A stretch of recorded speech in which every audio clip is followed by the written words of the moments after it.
I've tried and tried again to be the good doctor and take insurance and, help people. And it's like there's this overwhelming force that says, well, no.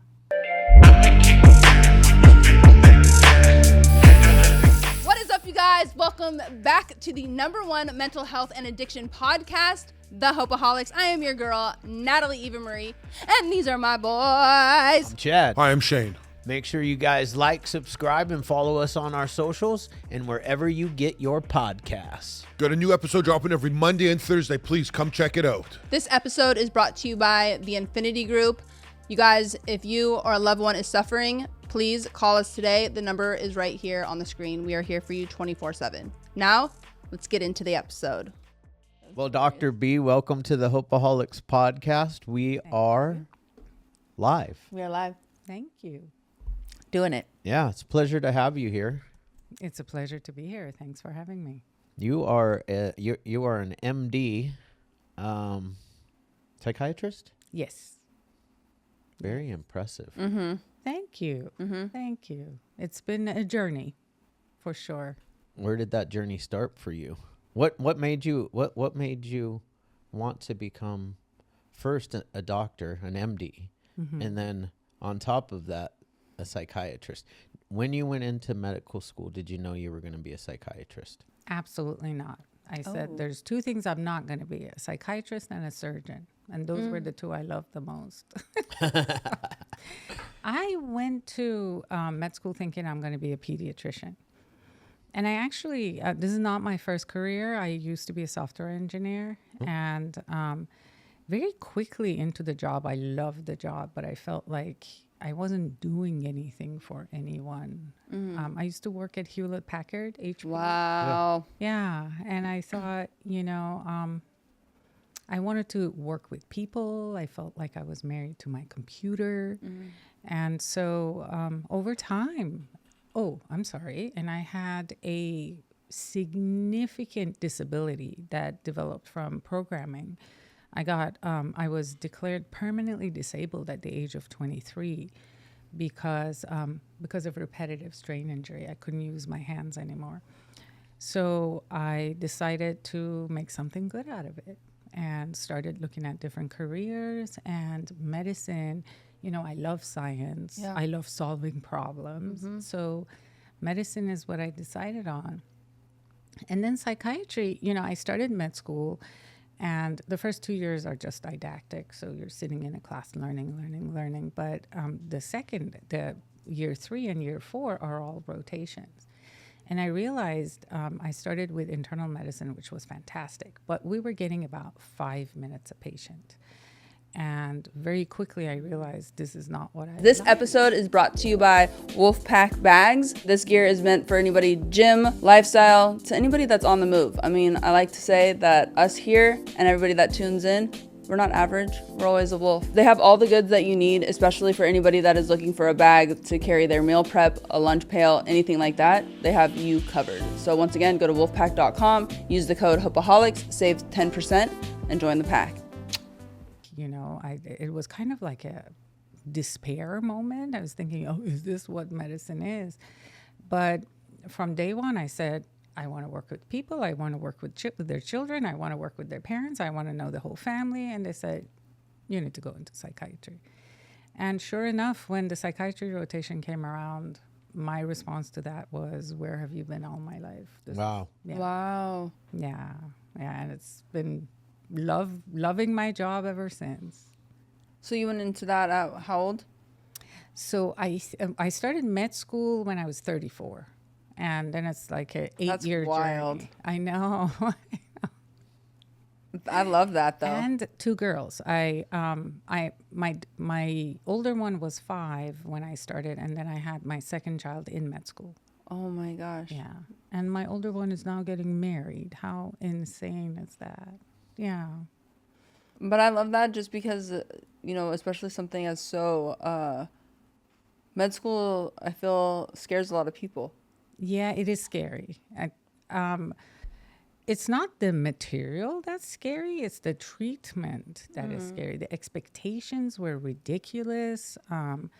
back then our limitation was we weren't allowed to work more than 100 hours a week. But even then, they were manipulating that so that it had to average about 100 hours a week in a month. So they would make us work more 2 weeks and then put us in clinic for 2 weeks. So when we were on the wards, when we were in the hospital, we were working more like 120 hours a week. And that's just insane. That's insane. Yeah, with 36-hour shifts, on the 26th hour, it's taking everything you've got to be standing on your feet. For sure. Much less, dealing with life and death situations. Totally. Yeah. So it was abusive, and it's become much less abusive now. I think the longest shift you can do is a 12-hour shift. I think the last I checked, it was still an 80-hour work week, but the longest is 12-hour days. So maybe, I don't know. I don't know if mathematically you can still do 80. Right, Yes, right. you can still do 80. Wow. Yeah, my dad is an MD, and he used to tell me, and he, I think he graduated. He did it backwards like you too, because a lot of people, they're graduating med school by the time you were heading into med school. Yeah. My dad graduated from Loma Linda University Medical School at 38. Yeah. I believe he was. He had done 2 PhDs at UCLA, and then worked for a while, and then But decided. he was late too. Yeah, late. Later on. Very late. Yeah. Yeah. Probably 30 when he went to medical school, if it's 8 years. Well, Does that med include school your is- residency? No, med school is 4 years, and then residency is 4 years. Yeah. So he completed residency at 38. 38. Okay, yes. yeah. So he must have started at 30. What kind of a Radiologist. radiologist? I think that's a 4-year residency too. Yeah. Yeah, I think so. Psych was 4 years. And it should be. It should be.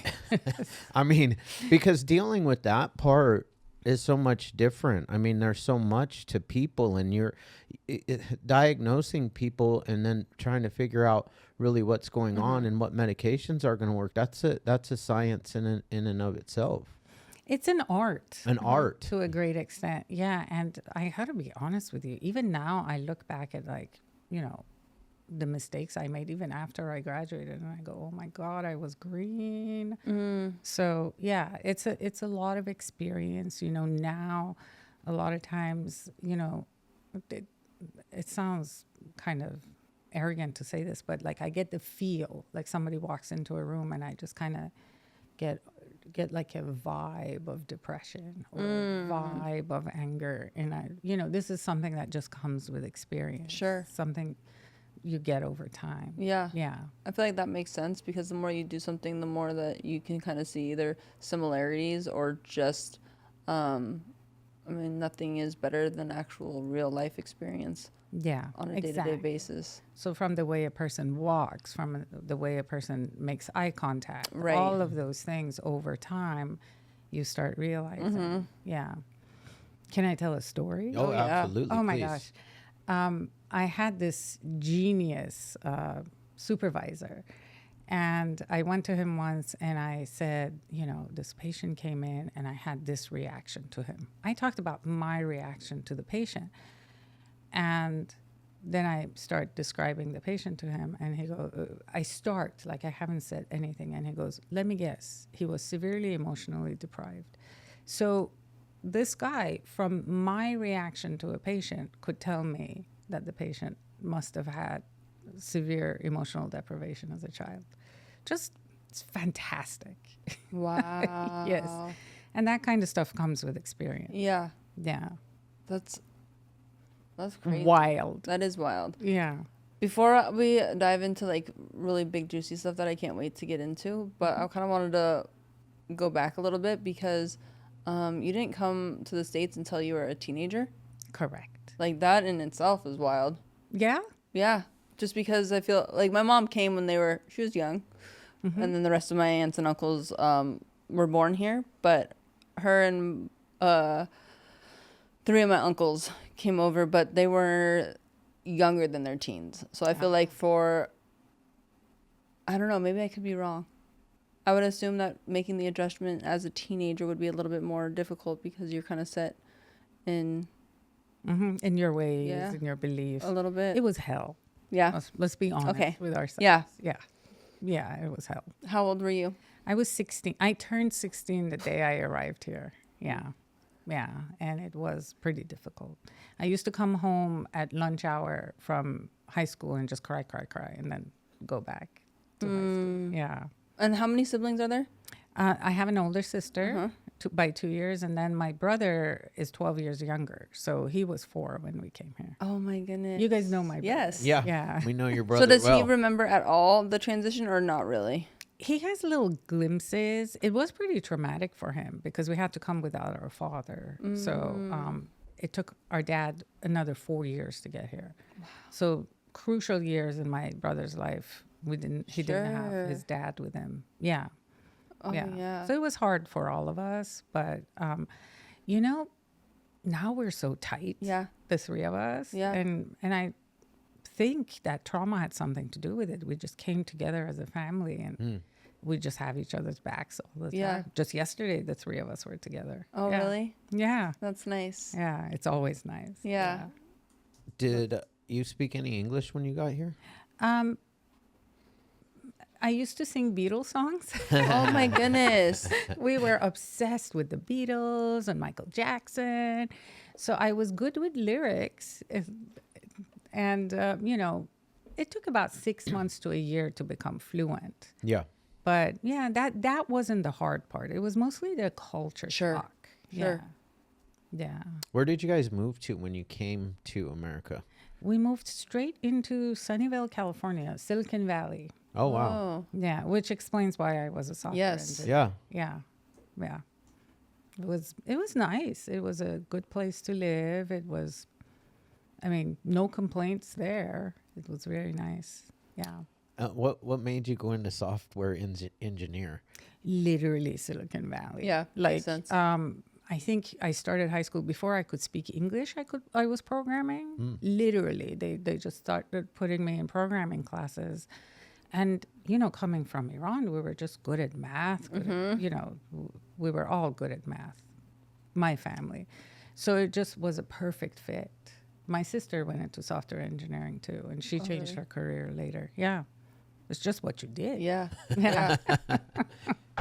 And then your family making the move to the States, what was the reason behind to leave your country? So when I was 9, the Iranian Revolution started. So I was born in Iran, and between 9 and 10, the government changed. And the new government was incredibly hostile to women. And oddly enough, that wasn't the reason we moved. Then the war started, and that's not the reason we moved. But when they closed the universities and didn't let us go to university, my mom was like, I got to get you girls out of here. Yeah. So for school, we left Iran for school. But Wow. once we left, there was no going back. Yeah. Yeah. Good Yeah. for your mom. She's my hero. Yeah. At age 40, taking all 3 For sure. kids and just Without the husband. without the husbands, just saying, you get here when you get here. I gotta save these kids. Smart. Oh my gosh, yeah. Like, She's got guts. yeah. and Yeah. little Ollie. Girls and little Ollie. A little Ollie. That's why, I don't know if he's ever told you this. We say he was raised by 3 moms. Yeah. Yeah. Yeah.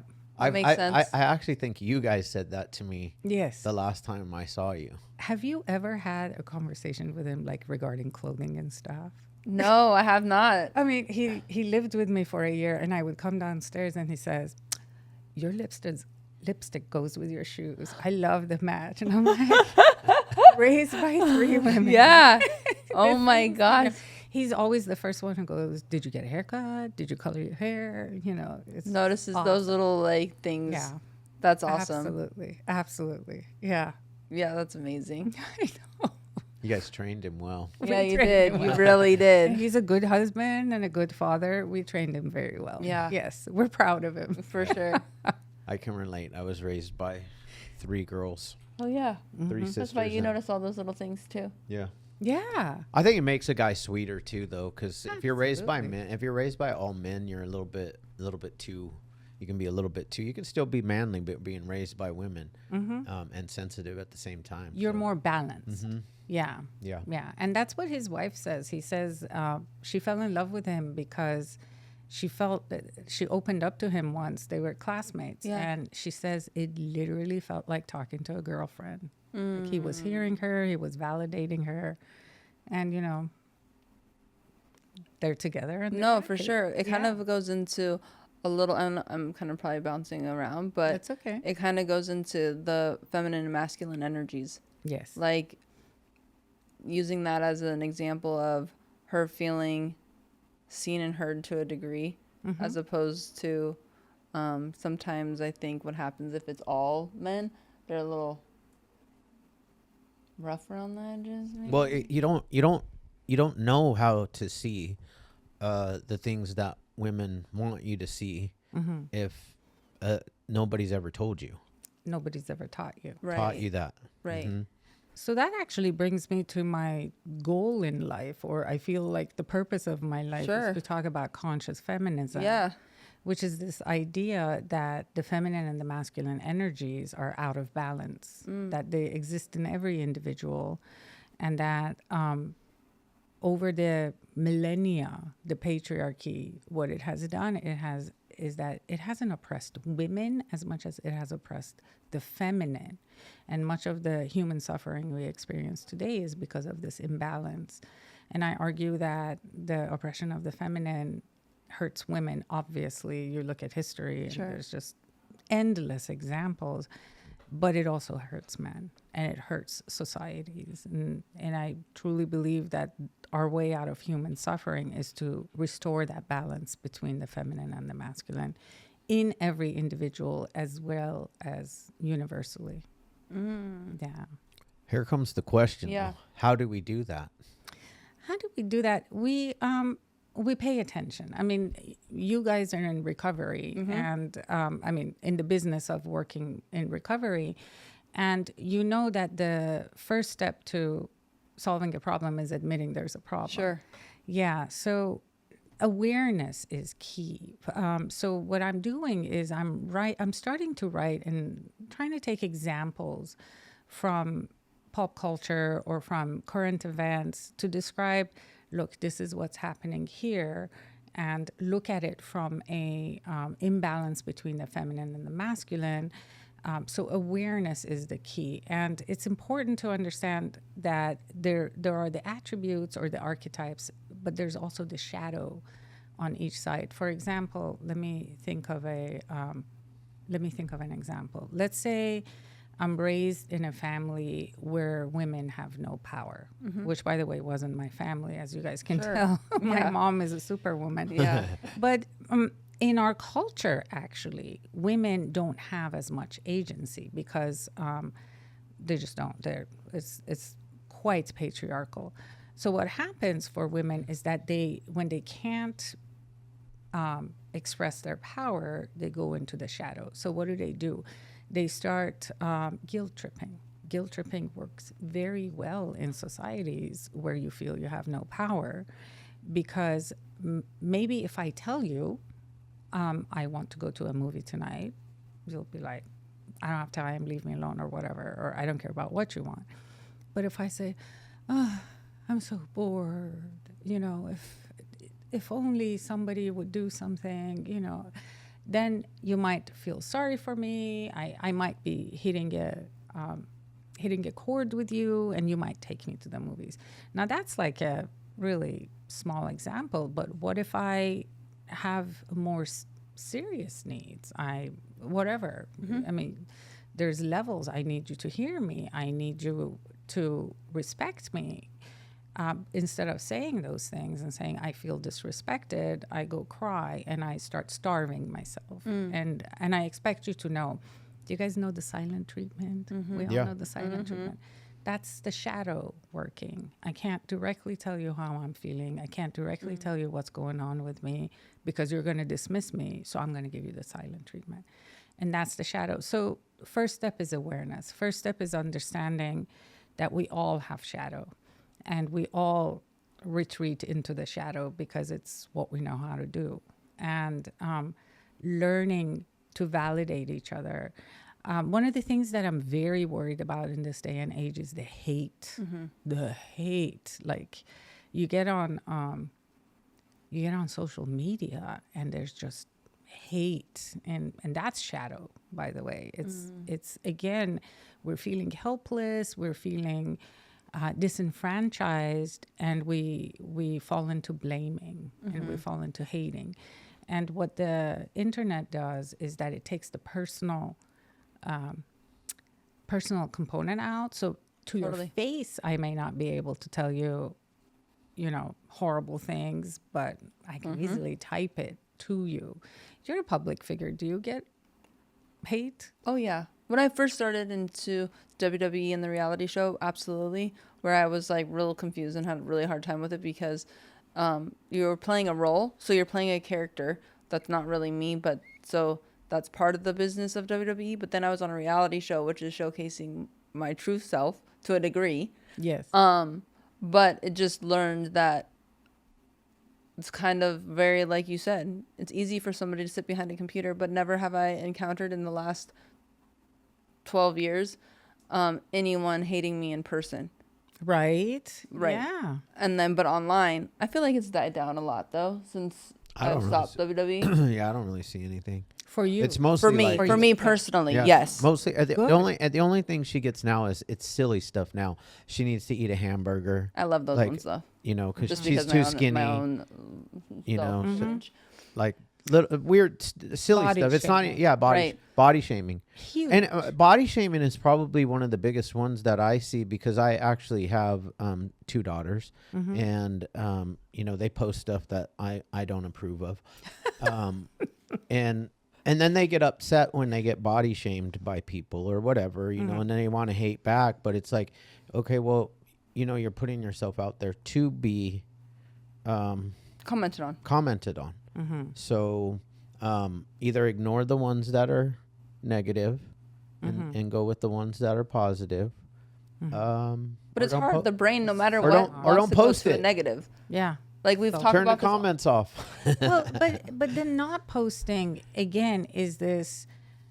You don't get to express yourself. Totally. Yeah. It's that idea that it's your fault that people are hating on you, rather than feeling that there is this safety that I can express myself and be who I am and be loud and open about it and feel safe. And it really is unsafe. Were there times you felt unsafe or you feel unsafe for your daughters?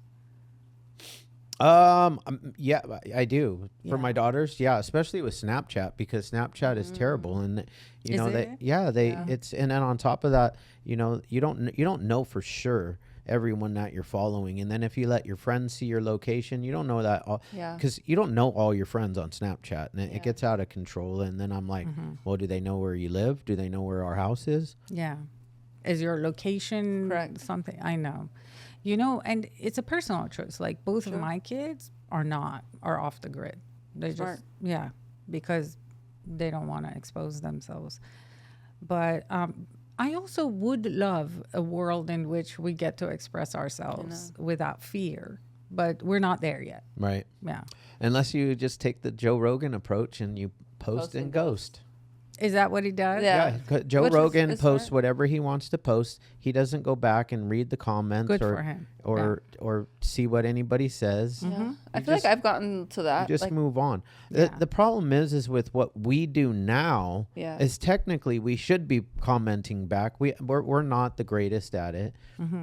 We should be, because everything that 95% of the comments on us are very positive and and I think that builds community. If you actually talk back to them, then they think that you care. That's the gift of social media. 100%. Right? Because we do care. Like Exactly. we don't want people out there hurting. The whole reason why this exists is so that people don't have to hurt anymore. Exactly. Or at least if they are hurting, they know there's a safe place that they can go for help. You have something to say, you have a gift to offer, and you want to offer it. You want to be able to go out there and offer it. And what you're saying is 95% of the people receive the gift. And 5% of the people are not ready to receive the gift. Mm-hmm.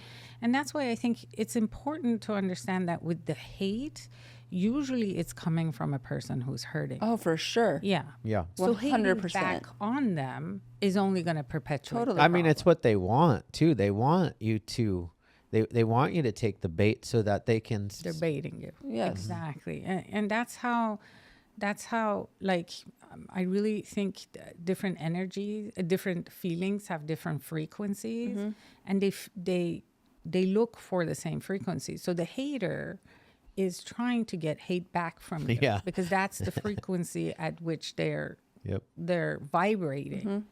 And to come back to that and say, wow, you must be really hurting, you know, which, by the way, I'm not saying engage. No, for sure. But every once in a while I do engage, and it's fun, you know, it's fun to see, like I say, wow, my comment really struck a chord with you. I can see how threatened you feel by my comment. And they're like, I'm not threatened. Right. Yeah. Right. So it's kind of fun. It is Especially fun. because- I've done it too. And like, if I respond, and this has been a while, but if I respond to somebody that is just like clearly upset about something that has no regard to whatever I'm posting about, it is really wild, because the response back usually is, they almost take it back. Yeah. Yeah. So then there's that shift also, where it's like, damn, Yeah. anybody that's leaving, and I always say it to the guys, is like, think about it. Anybody that's leaving a public comment filled with like some type of hate or just some type of negativity on a person's profile that they do not know either, by the way, I would be really concerned for my friend if I saw them doing that to somebody. Exactly. You know, it's because like, you know they're hurting. for sure. Yeah. Something is going on way deeper than whatever post or whatever image or whatever they're doing. They're going out of their way to say something mean. Like that's something else is going on there. And that's the shadow, by the way. That's the shadow acting when we're out of balance, when our needs aren't being met, when we don't feel like we have the power. That's when the shadow comes out. And shadows are these parts of us that we've rejected and we haven't looked at. Sometimes I say it's those parts of us that we put in a box and put in the top of the shelf in the corner. They don't stay there. They come out every opportunity they get. Yeah, they come out to play, because we can't reject any part of ourselves. And by the way, that's why rejecting the feminine is not working either. We cannot reject men who try to reject the feminine, or women who try to reject the feminine, feel out of balance. You know, you see this all the time on display, by the way, like the most ardent opposers of LGBTQ are caught, you know, cross-dressing, or caught, you know, doing something hooking up with someone in the bathroom. And it's because that's the shadow. That's, you know, the more you try to hide it, the more you push it away, the more it's going to come out and act out. So the solution, roundabout way to come back to the question, is to restore balance, is to be aware that we're out of balance. If there's a part of us that we're rejecting, we really need to go, whoa, I'm really rejecting this part of me. I wonder what's going on. I always feel grateful when someone offends me, because that presses some buttons that tell me, oh, there's something here I need to be looking at. I have a question for somebody that is listening. And you know how we're talking about feminine energy and masculine energy. What would that really, I guess, what's the definition of that? Yeah. It's, there's, I'm going to give you some words. Okay. And you tell me if they feel feminine or masculine. Oh, I like this. Right? It's a game. Yeah. Planning. Feminine. Okay. I would have said masculine. All right. War. Masculine. Nurture. Feminine. Patience. Feminine. Anger. Masculine. Right? So we all know these things. Yep. We all know these things. So really the feminine energy is mostly the patient, present, and think of it as cyclical. You know, and that's why the moon, they consider the moon the feminine, because it has like the the cycles of the tides, Yeah. you know, the nurturing, the patience, the listening. And then the masculine is the acting. Okay, I got to get this done. I got to protect. Oh, protection. Protection, yeah. Masculine. Exactly. I got to get things done. I got to, you know, all right, for example, and that's why they work so well together. So the feminine has a creative idea and brings it up. And I'm talking about within you. You have like this Yes. inspiration. You're sitting, you're kind of sipping your tea and looking at the birds, and then inspiration comes. That's when you're tuned into your feminine, and this inspiration comes and you go, wouldn't it be nice to build a birdhouse over here on this tree? That's the feminine. And then masculine comes in and goes, let's go. That's a great idea. This is when you're actually in your healthy part, Yeah. you know, and the Yeah. masculine goes, yeah, you know, I'm going to go to Ace Hardware at Yep. 4:30 today and pick up this and this, you know. So that's how they work together. Does that answer your question? For sure. Yeah. That's perfect. Yeah. Because And we all have it within us, both masculine and feminine energy. all of us. Yeah. All of us. Now, we all express them at different Sure. levels, right? But we all have both in us. How come both of us got the planning part wrong? Probably because we're used to.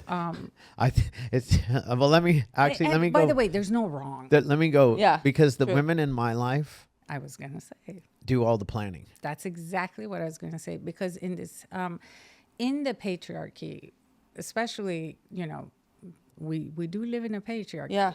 Especially in the cultures where the men go to work and the Yes. women are home raising the kids. Who's doing all the planning for the kids? The mother. So that's so we start attributing that to the mother. The other one though that you know, I can say plays a big role. There's feminine energy in protection, because have you ever made a mama bear Mama bear. mama Mama bear bear. mad? Mama bear. That's like scarier than a man. yeah. Yeah. Yeah. Like they'll slice your throat. Oh yeah. Oh yeah. And I would say, so the argument from an archetypal point of view is that it is mama bear tapping into her masculine. It's the maternal instinct that goes, That time makes for the- sense. Yeah. time for the general to come in and start the war, you know. And again, that's when they're working well together. Mama bear knows exactly when to bring up the, you know, the colonel or Yeah. the general. Let's go. Yeah. Why do you think that some individuals, some women, some men, have more feminine than masculine energy?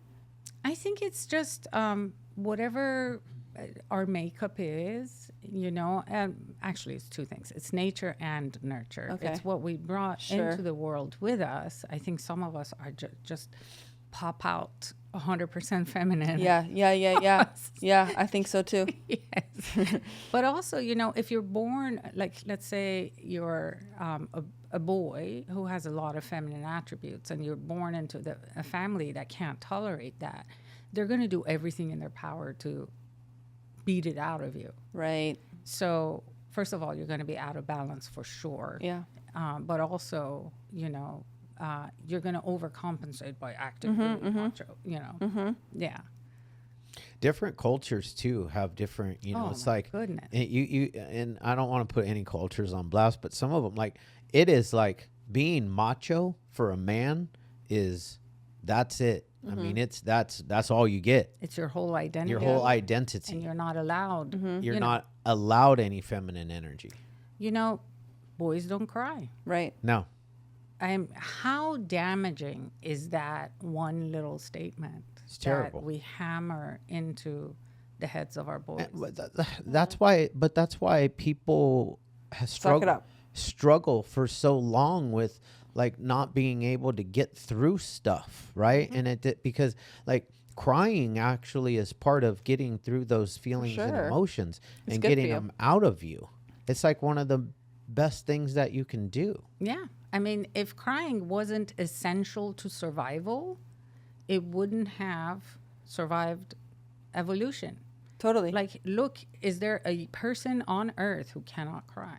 No, because it is essential to survival.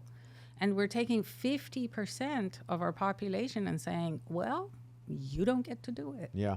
That is so bad. I never really thought of it that way because I was raised like that. But I never took it in such a bad way. It was more along the lines of like toughen up, Buttercup, which is still not amazing and still not like great, but I don't really think back then like my parents were doing it. They didn't know any better. Of course you know? not. So it's like you're only doing Parents are well-meaning. for sure. Yeah. But now I can see how you have a lot of men and women that suppress so much emotion that when it does come to a head, it's taken off on so many, not what it's meant to be. Because there's nothing better than a good cry. Yeah. And if I have all this grief, all this rage, Sure. all of this inside me, one of the ways people cope with it is they hit the bottle. Drugs and alcohol. Numero uno. Drugs and alcohol. I mean, it's culturally acceptable to say, I need a drink. Yes. And I'm just like, what? Why do For you sure. need a drink? Maybe you need to cry. Maybe you need to, Maybe you need a journal. maybe you need to journal. You know, what is it? Sure. what is it Definitely that- don't need a drink. You definitely, nobody Nobody needs a Nobody drink. needs a drink. That is Ever. that's so true. Like how many times in your practice have you had people come in? Did you see a lot of addicts and alcoholics or did you did? Oh, I treated addiction for a good 10 or 15 years. wow. Yeah. And so I worked with addiction a lot. And honestly, it burnt me out. I bet. That's why I stopped working. Yeah. Yeah. Yeah. Why? Just too much emotional roller coaster? Yeah, it was, honestly, it was dealing with insurance companies. It wasn't, They're the worst, huh? yeah, it wasn't addicts. That's a whole top. We could do a whole podcast. It's on actually that. ever since I got into this world, it's gross. It is That- gross. It is It's probably absolutely one of the gross. most just brutal, illegal. Yes. I mean, the stuff that So the wrong. insurance companies do is flat out illegal. Illegal. Yeah. And what's the word I'm looking for? Bullying. Yeah. Yeah. It's tragic. It is. It is tragic. And, you know, it breaks my heart. It too. breaks my heart that I come away from it and, you know, to be the good doctor Sure. and take insurance and, you know, help people. And it's like there's this overwhelming force that says, well, no, Yeah. no. And it breaks my heart. Yeah. So I think that was the burnout, really. sure. It wasn't the patience as much as it was. Because it is a headache It is a headache. to try to keep going. Like you're also doing a job, Yeah. but like the job is so beneficial because you also get, you know, you're being of service in a degree. So it's like Yeah. it's a win-win on multiple levels. But it's such a burnout when you're like going on this hamster wheel, especially dealing with insurance companies that are not coming through with what they're supposed to They're not interested in at all, anyone. and they don't care. So if you're not staying on top of it, well, good luck. Yeah. Have fun. Your practice is closing. And it was really, it was depressing for me. Like you get someone, Yeah. you guys know, you don't beat addiction in Sure. 7 days. No, it's insane. It is insane. And to have someone, Yeah. you know, give you an authorization for 7 days. And then at the end of the 7 days, what do? And then you get another 3 days. And, you know, instead of spending You're time with fighting for days. You're For fighting. days. Like people don't understand that. And we do that. That is what we do. We fight for days. You fight for days. And then it's just, yeah, It's- burnout. I know that sure. I get it. California is trying to put legislation through that will force insurance companies to give 30 days That's fantastic. residential. It has to be nothing more. I mean, nothing less. Oh, And it's one authorization. So they're fighting. And I think it's going to go through. do you? Yeah, I do. Gosh. I do. I hope. I hope so too, because that makes sense. I mean, it's like we just it's constantly blow after blow after blow. I mean, this is all I've done for the last 25 years of my life. Yes, It's all I've I done admire is you. work and treatment. Yeah. It is so hard to navigate now Yes. compared to any time ever in this industry. And just when you think you're above water, you know, and You're never above water. and everything's going good. I could tell you, like last week, one of the insurance companies decided to changed the way they bill halfway through the year. So you can't bill Crazy. a day at a time anymore. You have to bill from intake to discharge. Well, what does that mean? Does that mean that on the day that they come in and the day that they actually leave treatment, or does that mean the day that they start detox and the day that they end detox? Yeah. So your brother does my billing. He's a genius. And great. we've come to the conclusion that it means each level of care. So we're going to intake them at detox. We'll discharge them at the end of their detox, and then we're going to bill that. We don't know if it's going to work, and that's exactly how they want it. It's gonna work. Yeah. And that's the game we play. And if That's it doesn't, It's a game. they decided to just cancel all of the stuff that we had already billed through June. It's crazy. And I see being a psychiatrist, not me, but if I were a psychiatrist, I feel you. Yeah. Private practice, great. I know a lot of psychiatrists cash pay only. So unfortunately, that's where I am now. Smart. Yeah. Yeah. I mean, it's like, then you're not dealing with this, like, it's a headache and it's stressful. Yeah. Where, thank God we have a team, but it's just a constant, what do you guys think? Yeah. It's a constant threat. Yes. You're living under constant threat. And you're fighting, and I just got tired of fighting. And they change it. Like, that's what's, like, mind-boggling. They didn't tell us they were changing it. Yeah. Well, that's the game, right? That's horrible. That's illegal. Like, if I all of a sudden was like, oh, I'm changing the way that I pay my insurance, they'd be like, what? Yeah. You're canceled. I decided. Yeah, I decided I'm only going to break it down into. Yeah. This Like- monthly fee that we're doing, Yeah. we're not doing it that way anymore. Yeah. And it's in page 365 Yeah, right. of the 3,000 page document. In the I smallest sent you. print. Yes. That just went out That just went out. last week. Yes. But it's retroactive. Yeah, it's right. retroactive Which is, like, to terrible. June. That's what they did. That's exactly what they did. Yeah. And they get away with We it. still they do. haven't received the letter that they sent out to the providers. We received it only through fax because Because you have a we fax. Yeah. we forced it. We It's- were like, we need this. We need the letter. We need to see exactly what Yeah. is being said to you guys. Yeah. And then it's hard to even talk. Who do you talk to? Because you're talking to somebody that is a UR specialist or works in the I don't know which department they are, but when our collections people call, they're not talking to anybody very high up. So I actually talked to my brother about this yesterday. I'm going to start a Facebook group. I named it last night. I'm going to try to remember it. It's called Deny, Delay, Defend Ordinary People Causing Extraordinary Harm. And it's those ordinary people who answer your phone call who are causing extraordinary harm. Yeah. So I'm thinking of writing their names on this Facebook group. The faces behind the harm. The way the insurance companies get away with it is that they are faceless. Yep. And I think it's So time to start exposing the faces And people behind die. the harm. I mean, that's yeah. that's I want our audience to know people die People die. because of their negligence. And you know what? Guess who doesn't get sued when those people die? And guess who does get sued? We do. You get sued. The but provider gets yeah. sued, not the insurance companies. I can't help it if and I don't do this. I made a commitment when I got into this industry to do things the right way. So let's just say John Smith, he got 45 days total treatment, nowhere near ready to go, and they will give no more authorization. And my clinical team is saying he'll relapse if he goes home. I tell You'll him to give keep. extra days. I say scholarship him until Yeah. he's ready to go. Yeah, I agree with you. And that's what I used to do too.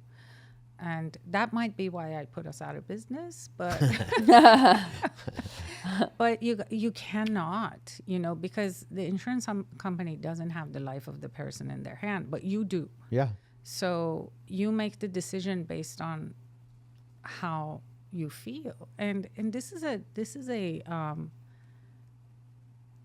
hard industry where, you know, even I'm sure it's happened to you too. Somebody does very well, you know, they graduate, they do excellent.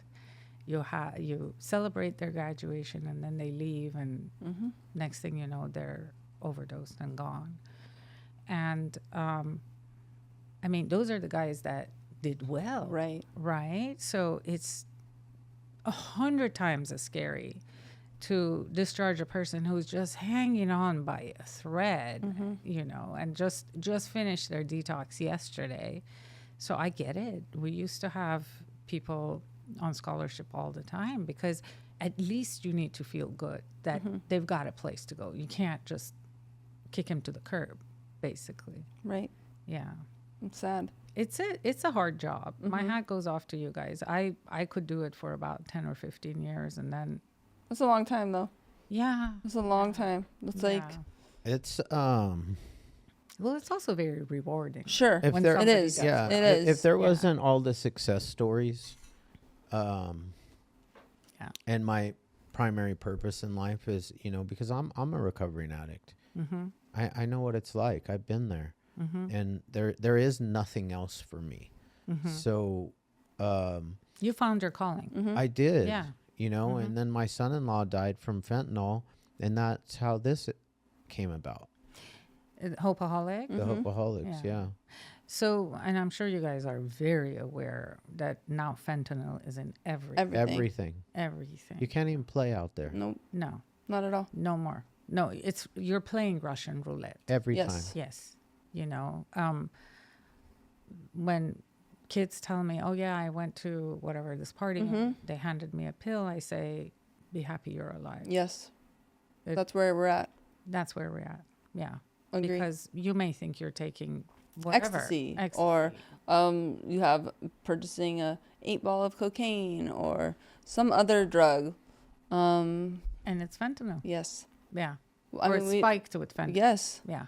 And I mean, we talk about all the time of a girl from Stanford took an Adderall during finals week, and her prescription was, you know, she ran out of hers and she was getting it the next day. But her friend, obviously, in Had college, Adderall. because they sell it, or they, you know, amongst one another to stay up and study for finals. And so her girlfriend said, "Don't worry, you can get yours tomorrow. I have some."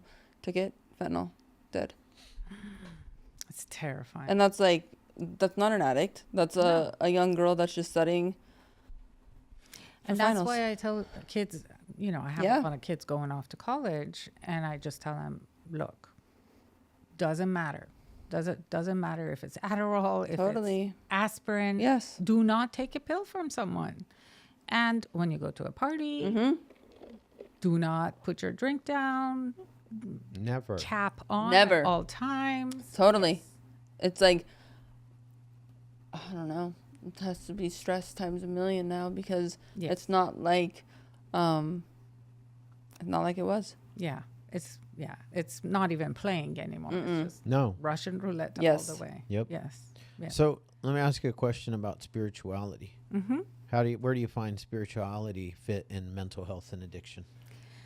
Well, clearly in addiction, I think if you don't find your higher power, you're kind of screwed. We believe that. Yeah. I'm right there with you. 110%. Yeah. I'm a big fan of 12 steps. Absolutely. And I don't care what your higher power Sure. is. Same. You know, make it love. I mean, Sure. who on this earth doesn't think love is not a high power? Right. Just find it wherever. You gotta believe there's something bigger than you. Well, and it all makes sense to me. Your addiction is bigger than you. So like cognitively, you know there are things that are bigger than you. So you've got to find your higher power. I found spirituality in science, actually. It's always so funny to me where people say, oh, science proved that, you know, there's nothing other than whatever molecules. And, Right. and it's so funny to me because the more I dug into science, the more I realized, oh my gosh, there is intelligent design here. I did a lot of work with genetics. Okay. And finally understanding genetics and understanding the survival of the fittest, natural selection, I was like, oh my God, this is statistically impossible, because my degree was in math. My bachelor's is in math and science. So very quickly I realized it's statistically impossible for natural selection, random mutations, to create this via just random action.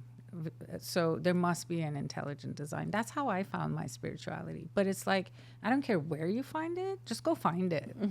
Because I don't think I've seen people do well without spirituality in addiction. No. I've not seen one. No. Not seen one live the way that I would want to live, like where my body, soul, and peaceful, and living kind and loving, and feeling that, like, walking kind of within themselves. Okay, I've seen a lot of people walk around dry drunk, and have that where they don't pick up, but they are miserable human beings.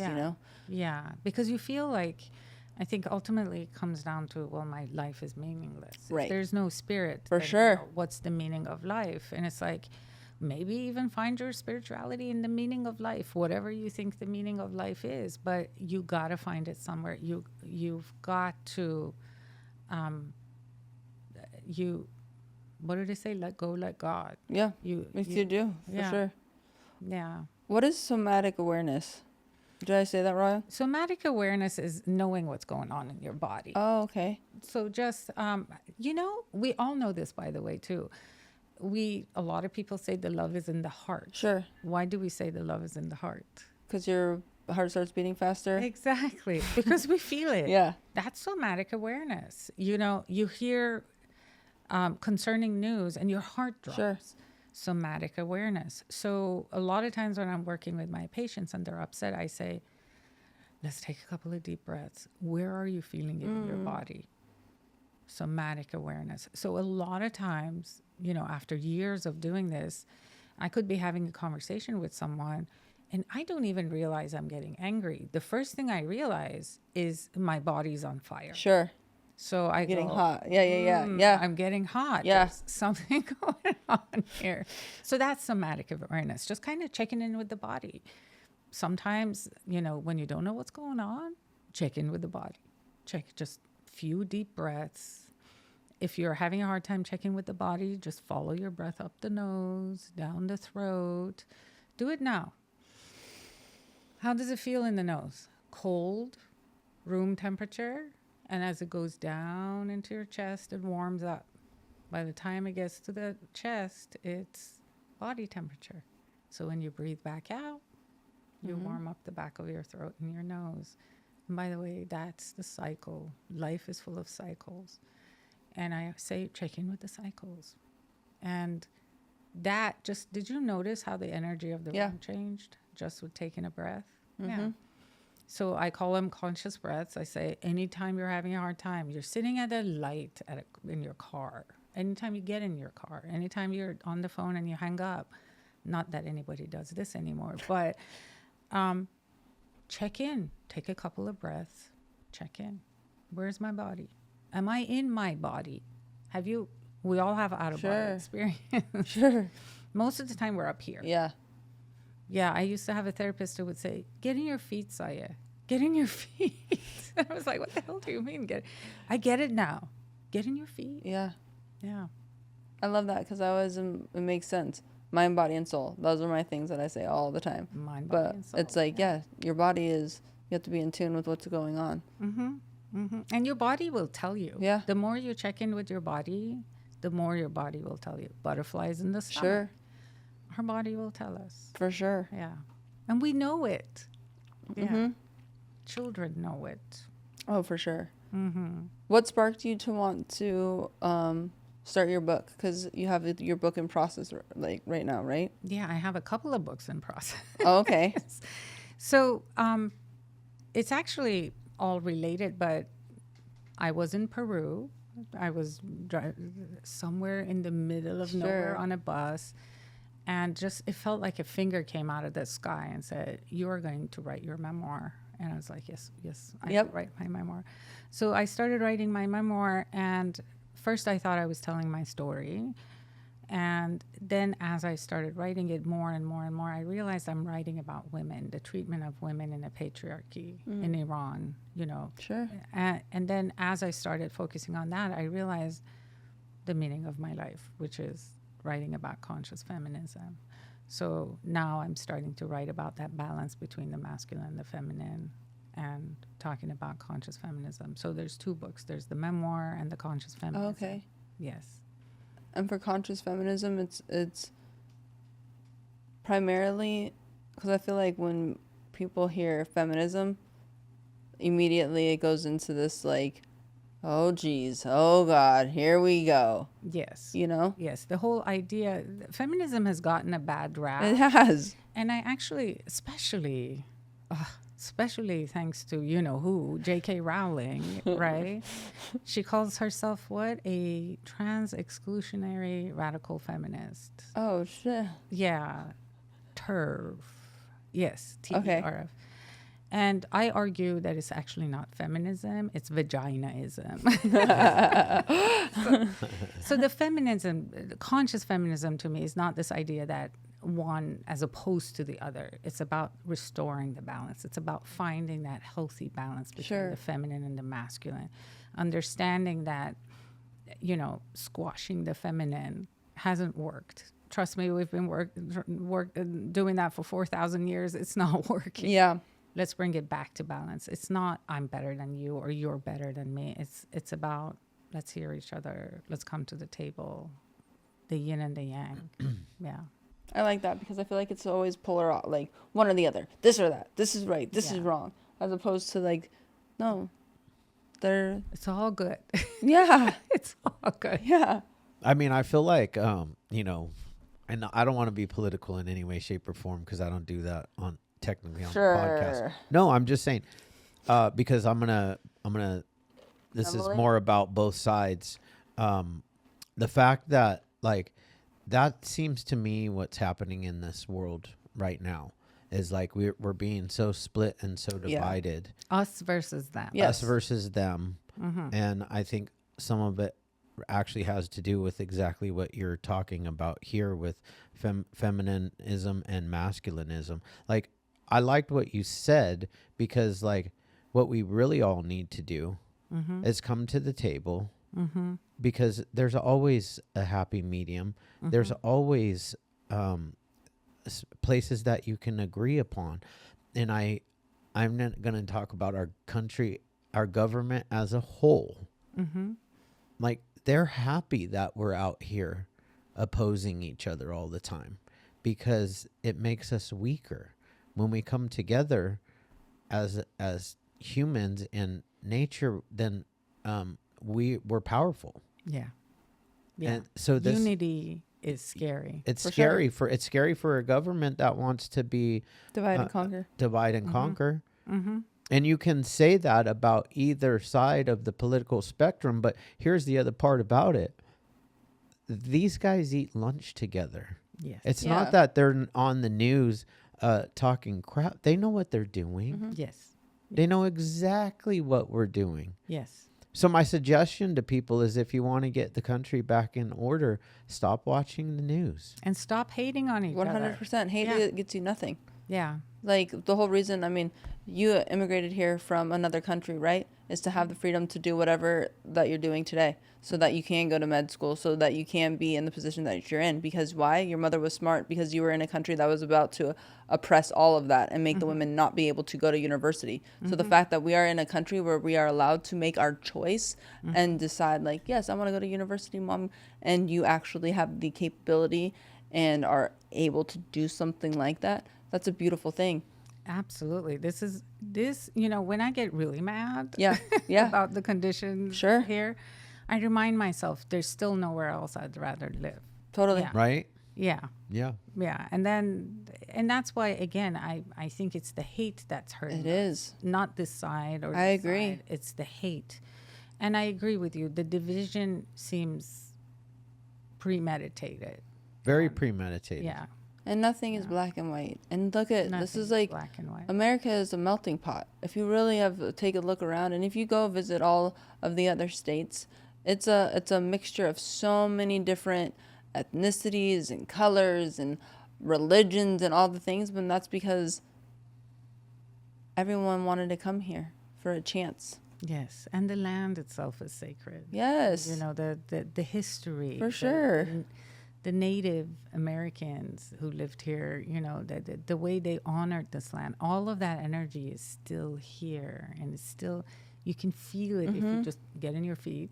You can feel it. You can feel your connection to the earth and to the land. And yeah, there's so much to love, and there's so much that connects us that is tragic, that It is. we focus on the division rather than the connections and the common humanity that we all have.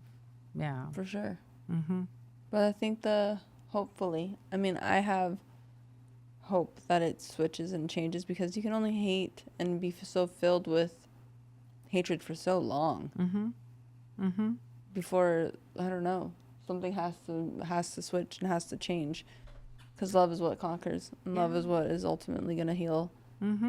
And, you know, Eckhart Tolle puts it, are you guys familiar? Yep. Yeah. He puts it in other words, and he says, suffering can bring us to consciousness. So right now we're suffering, and when we're done suffering, we're going to come to the table. And that would coincides right there with, like, a lot of what's your saying, pain?